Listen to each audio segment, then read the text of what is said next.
नमस्कार. मी अरविंद आटले. सध्या नवनाथ दर्शनाच्या यात्रेवर आम्ही आहोत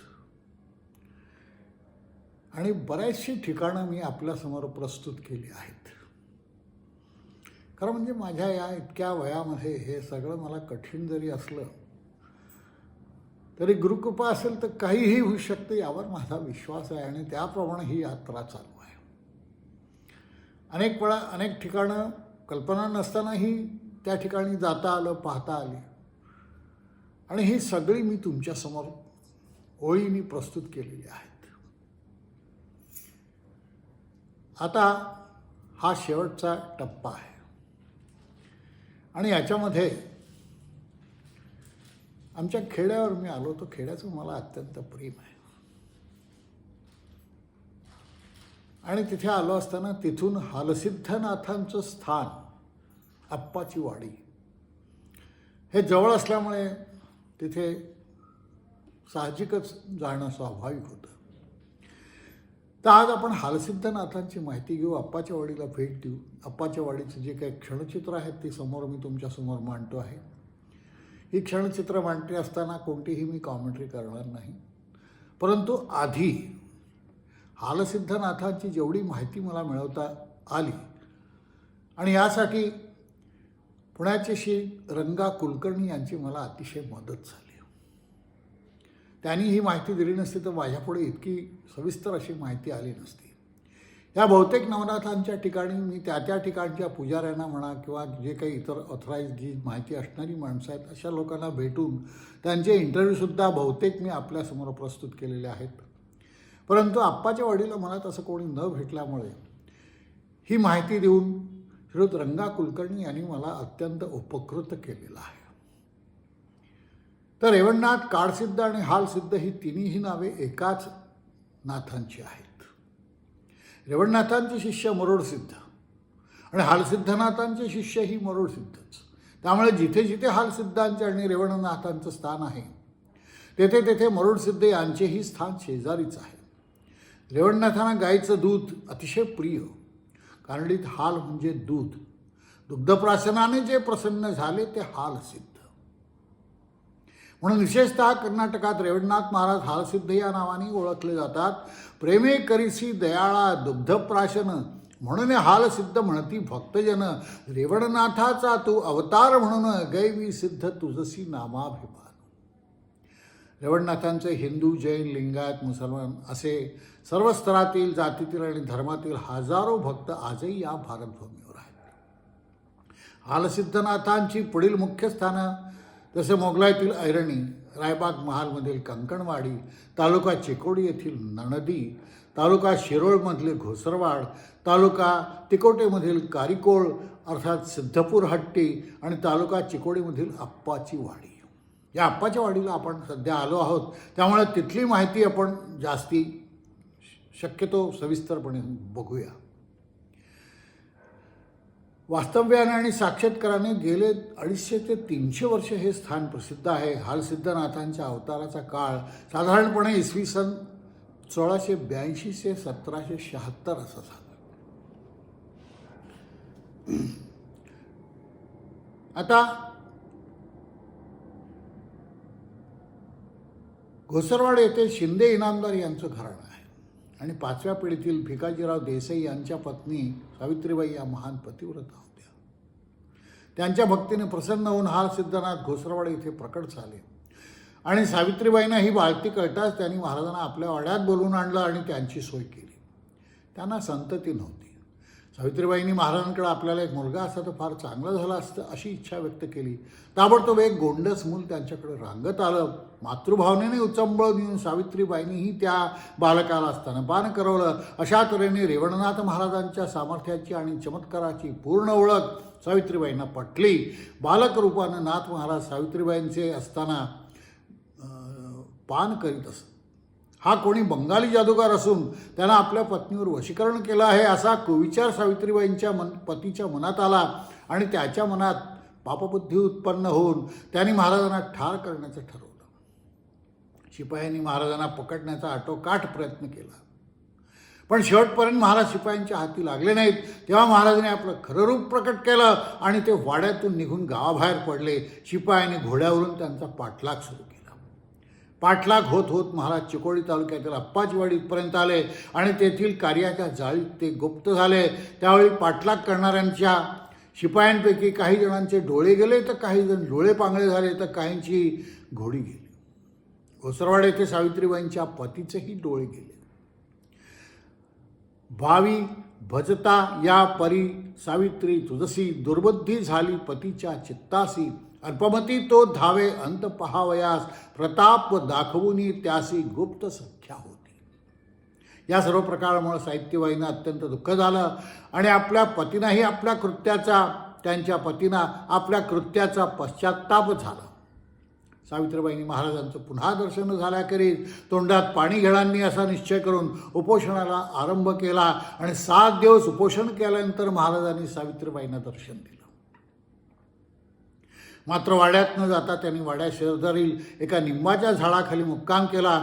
गाईचे दुधावर महाराज तिथेच राहू लागले आणि हालसिद्ध या नावाने ते घोसरवाडी येथे प्रसिद्ध झाले. या निंबाच्या झाडाखाली त्यांचं वास्तव्य असतानाही ग्रामस्थांनी त्यांचा विविध तऱ्हेने छळ सुरू केला. तेव्हा त्रास होऊन जाऊन त्यांनी गुप्त होण्याचं ठरवलं. जमिनीमध्ये महाराज गुप्त होत असताना सावित्रीबाई आणि त्यांचे पती यांनी नाथांना थांबवलं आणि राहण्याची विनंती केली. त्या दोघांचा भक्तिभाव पाहून महाराज त्यांच्यावर प्रसन्न झाले आणि पुत्रप्राप्तीचा आशीर्वाद देऊन तेथेच गुप्त झाले. श्रीनाथ महाराज वाड्याजवळ जिथे गुप्त झाले तिथे सावित्रीबाईंनी मंदिर बांधले. हे देऊळ घोसरवाड येथे ग्रामदैवत म्हणून प्रसिद्ध आहे. घोसरवाडीतून गुप्त झालेले महाराज अप्पाच्या वाडी येथे आले आणि प्रारंभी ते निपाणीच्या आसपास हिंडत असत. निपाणीकर सरकारच्याकडे अनेक गायी होत्या. गोरखाच्या रूपाने त्या गायी राखण्याचं काम करत महाराज त्या भागात राहत होते. महाराजांना भूक लागतात त्या गायींच्या स्तनातून दुधांच्या धारा आपोआप स्त्रवू लागत. हे दूधप्राशन करून महाराज राहत होते. हा चमत्कार इतर नोकरांनी पाहिला आणि त्यांनी निंबाणीकरांकडे चहाड्या केल्या आणि त्याला दूध न देणाऱ्या भाकड गायी राखण्याचं काम दिलं. पण आश्चर्य असं की त्या भाकड गायीसुद्धा महाराजांची भुकेची वेळ होतात पाना सोडू लागल्या. त्यामुळे या भागात आपले वास्तव्य अप्पाची वाडी येथेच करायचं असं ठरवून महाराज अप्पाच्या वाडीला आले. त्यांच्या निराळ्या चमत्काराने तेथील आसपासच्या भागात त्यांना सर्वत्र त्यांचा लौकिक झाला. अप्पाची वाडी येथे सध्या जिथे सदर आहे तिथे मागच्या बाजूला ते समाधी लावून बसत असत. असंख्य गोरगरीब श्रीमंत त्यांच्या दर्शनाला येत असत. त्याच जागेवरून महाराज अशा लोकांच्या प्रश्नांचा न्यायनिवाडा करीत असत. धर्म सांगत आणि भक्तिमार्गाचा उपदेश करीत निपाणीकर सरकारानेही पुढे सेवक बनून महाराजांची खूप सेवा आणि चाकरी केली. ज्योतिबा हे महाराष्ट्रातलं सर्वात प्रसिद्ध आणि प्राचीन दैवत आहे. एकदा या देवालयातील मूळ लिंगाच्या ठिकाणापासून बाजूला सरकलं ते आपल्या पूर्वीच्या ठाई जावे यासाठी असंख्य भक्तांनी जपतप अनुष्ठानं केली. तर काही राजरजवाडी यांनीही या लिंगाचं मूळ स्थानी बसावे म्हणून प्रार्थना केली, पण काही उपयोग झाला नाही. ही वार्ता निपाणी सरकारला कळली तेव्हा ते प्रथम अप्पाची वाडी येथे गेले आणि हे काम करण्याची त्यांनी महाराजांकडून परवानगी घेतली. महाराजांनी सुद्धा तुझ्या हस्ते हे लिंग मूळ स्थानी बसेल असा त्यांना आशीर्वाद दिला. निपाणीकर सरकार ज्योतिबास गेले आणि त्यांनी लिंगाची पूजा करून मूळ ठांगी बसण्याची प्रार्थना करतात ज्योतिर्लिंग आपोआप पूर्वीच्या ठिकाणी जाऊन बसलं. निपाणीकर सरकार नाथ महाराजांकडून परवानगी घेऊन गेल्यानंतर महाराजांनी इकडे आपल्या समाधीची सर्व व्यवस्था करून घेतली. तिकडे ज्योतिर्लिंग स्थानापन्न होताच इकडे आपण समाधी घेतली. निपाणीकर सरकार ज्योतिबाहून परत येताच त्यांना ही हकीकत समजली आणि दर्शनासाठी ते आपोआप अप्पाच्या वाडीला आले. महाराज त्या ठिकाणी समाधीस्थ झाले होते. ती जागा ते उकरू लागले तेव्हा महाराजांनी त्यांना दृष्टांत देऊन उपकरणं बंद कर, समाधी अवस्थेत राहूनच इथून पुढे मी भक्तोद्धाराचं काम करीन असं सांगितलं. पुढे महाराज निपाणीकर सरकाराने येथील समाधी स्थानास आणि देवस्थानास इनामा देऊन पूजा आरतीची व्यवस्था केली. महाराजांनी अगोदरच आपल्या समाधीची जागा निश्चित करून तिथे मुसलमानी दर्ग्यासारखा घुमट बांधून घेतला होता असा ताम्रपटात उल्लेख आहे. महाराजांनी समाधी घेण्यापूर्वी आपल्या भक्तांना बोलून दूध पिण्याची वाटी, हातातील काठी, भंडाऱ्याची पिशवी, आपलं कांबळं, निशाण असे एकेकाला दिलं आणि सांभाळून ठेवण्यास सांगितलं. आप्पाची वाडे येथील आप्पा खोत यांचे घरी देवाचं कांबळं भंडाऱ्याची पिशवी, दुधाची सोन्याची वाटी असून त्यांना तिथे मोठा मान आहे. हालसिद्धनाथ महाराज मनुष्य रूपानं संचार करीत असतात. या गोष्टीचा अनुभव आजही कित्येकांना येत आहे. हालसिद्धनाथ महाराज पूर्वी जिथे ध्यानस्थ बसत ती जागा पूर्वी जंगलामय होती. वाघापूर येथील भक्तमंडळी त्या जंगलातील पायवाटेने येत असत. तब एका भक्ताच्या घराण्यावर महाराजांनी पूर्ण कृपा केली आणि सांगितलं की मी समाधी घेतल्यानंतर आप्पाची वाडी येथे ज्या जागी यात्रा भरू लागेल, या यात्रेत तू तेथे येऊन भावणूक म्हणजे भविष्यकथन करीत राहा. तू जे जे सांगशील ते ते खरे होईल. याप्रमाणे आप्पाची वाडी येथे अश्विन पौर्णिमेस नवरात्र बसून कर बांधली जाते आणि रोहिणी नक्षत्रावर भावणूक होते. वाघापूरच्या भक्ताला त्यावेळी देवाचा संचार होतो आणि तो पुढे घडणाऱ्या विशेष भविष्याचं सूचक मार्गदर्शन करतो. तसेच धनधान्य, पाऊस आणि रोगराई याबद्दलही सांगितलं जातं. आणि त्यानंतर मृग नक्षत्रावर यात्रा फुटते. हालसिद्धनाथांचा भंडारा अत्यंत प्रिय आहे. तो या संप्रदायाचं बोधचिन्हच आहे. म्हणून हालसिद्धांना ढोल, झांजा, पावा ही वाद्य प्रिय आहेत. विशेषतः ढोलांचा आवाज त्यांना फार आवडतो. यात्रेच्या वेळी, पालखीच्या वेळी शेकडो भक्त ढोल वाजवित असतात. ढोलाच्या नादात ब्रह्मनाद सामावलेला आहे.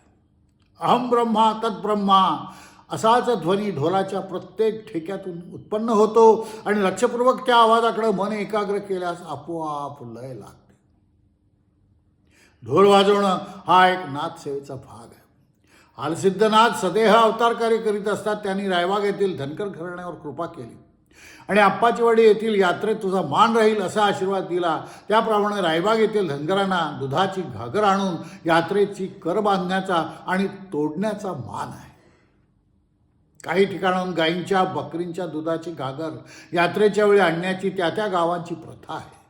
हे दूध आणत असताना ठराविक ठिकाणी ते आपोआप ओतू जातं.